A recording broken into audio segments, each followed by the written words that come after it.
안녕하세요. 자, 네이처셀에 있어서도 질문이 좀 많아지고 있는데, 네이처셀을 그때 이제 딱 한 달 됐죠. 2월 7일 날 제가 이제 분석해서 올려드렸을 때 이 상한가 이 부분에 있을 때 확인이 되는, 자, 이렇게 주가가 빠지고 나서 여기에서는 두려움이 있습니다. 쉽게 매수할 수가 없습니다. 왜냐하면 이 네이처셀에 지금 문제가 뭐가 있는지, 문제가 해결돼서 이 문제가 해소되고 나서 상승이 나올지 이건 알 수가 없기 때문에, 이 부분에 있어서 이미 제가 여러 차례 분석을 해드렸기 때문에 그 내용을 일단은 제외하고요.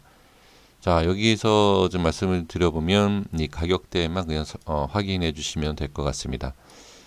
자, 영상입니다. 자, 여기에서 반대로 우리 개인 투자자분들이 제가 영상 확인해 드렸고요. 이 가격만 이거 확인해 주시면 돼요. 이렇게 확인해 주시고, 바로 자, 차트를 보면서 말씀을 드리도록 하겠습니다. 자, 지금 보시면 현재 구간 이렇게 상승이 나왔죠. 상한가가 나오고 나서 제가 여기 말씀을 드렸던 이 라인 때 여기에 대한 부분을, 자, 이렇게 슈팅이 나와서 저항받고 빠지는 것을 볼 수가 있습니다. 주식이라는 것은 어떤 내용과, 그러니까 호재와 그런 부분을 가지고 어디서 어디까지, 어디서 어디까지 상승과 하락이 이루어질지는 알 수가 없습니다. 그 호재로 인해서, 자, 그 호재는 플러스 50%짜리야, 그 악재는 마이너스 50%짜리야, 이거를 알 수 있는 건 없다.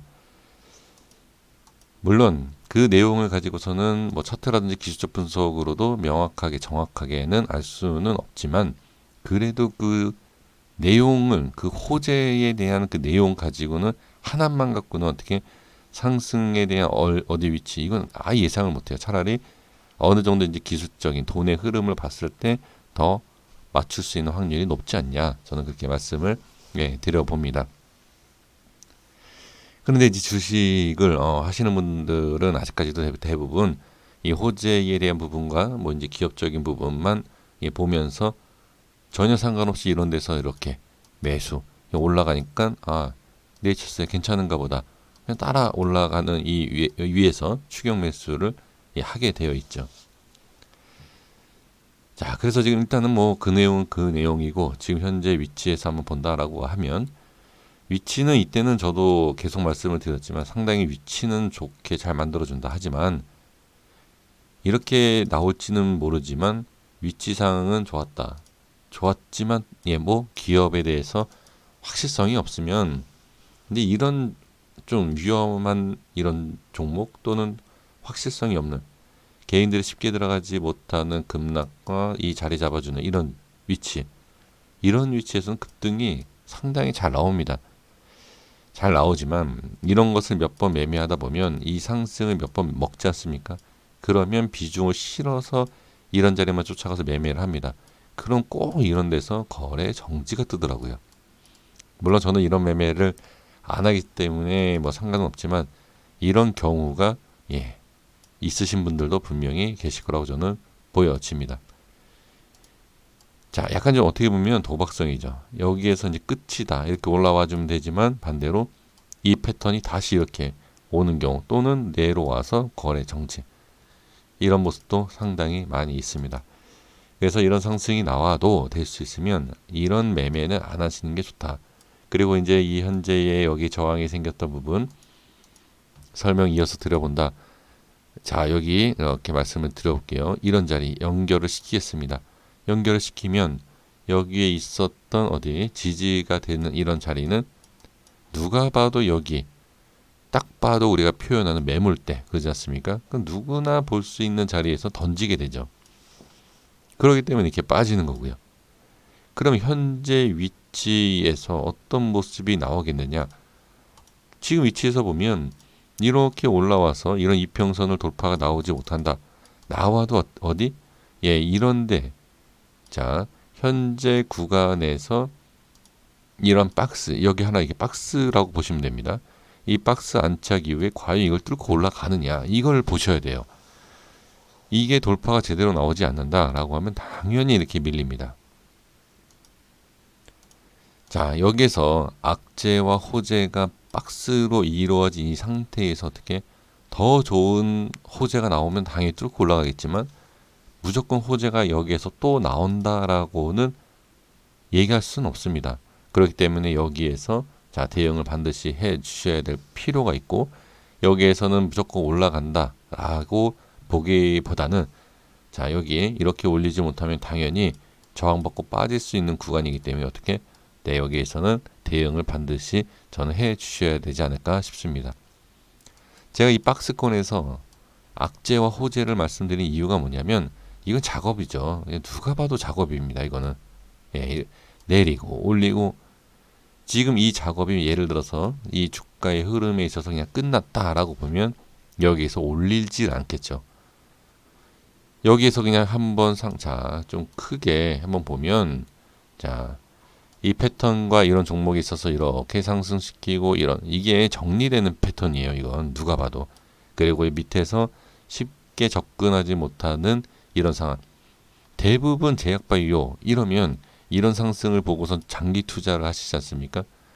이건 틀린 내용이 아니에요. 하지만 장기 투자를 해야 할 시기가 있고 아닌 시기가 있으니까 제약바이오는 무조건 상승을 하더라. 수천 배, 그러니까 수천 프로가 올라가더라. 또 이런 생각들을 많이 하시지 않습니까?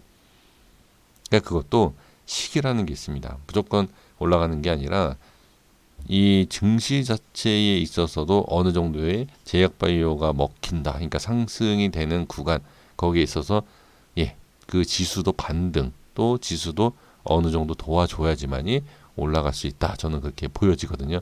그래서 무조건 이 제약바이오라고 해서 호재가 나왔다. 그리고 악재가 해소가 됐다라고 해서 올라가는 것은 아닙니다. 자, 여기에서 악재가 뜨면 악재가 해소가 됐다. 그러면 여기 이렇게 되는 거예요. 그럼 이 자리가 이렇게 그냥 끝나고 여기서부터 이제 악재와 호재에 대한 내용이 아니고 그냥 말 그대로 네이처셀에 대한 이 주가 그 자체의 움직임입니다. 그러면 이제 복구가 된 거예요. 빠졌다가 올라간 이 부분. 악재, 호재 그냥 내용이 끝난 거죠. 그러면 여기에서 이제 갈 자리 알아서 이제 가겠죠. 그리고 나서 이제 뭐 악재라든지 뭐 호재 뭐 또 나와서 어떤 내용과 어떤 내용을 가지고서 상승과 하락을 시킬지는 모르겠습니다만 여기에서는 그런 내용을 기다리고 기대하시기보다는 이 주가의 흐름. 자, 여기에서는 이 자리만 뚫어주면 되죠. 이건 이동평균선에 대한 부분. 여기와 마찬가지입니다. 이런 식으로 돌파하는 이런 모습을 확인을 하시면 됩니다.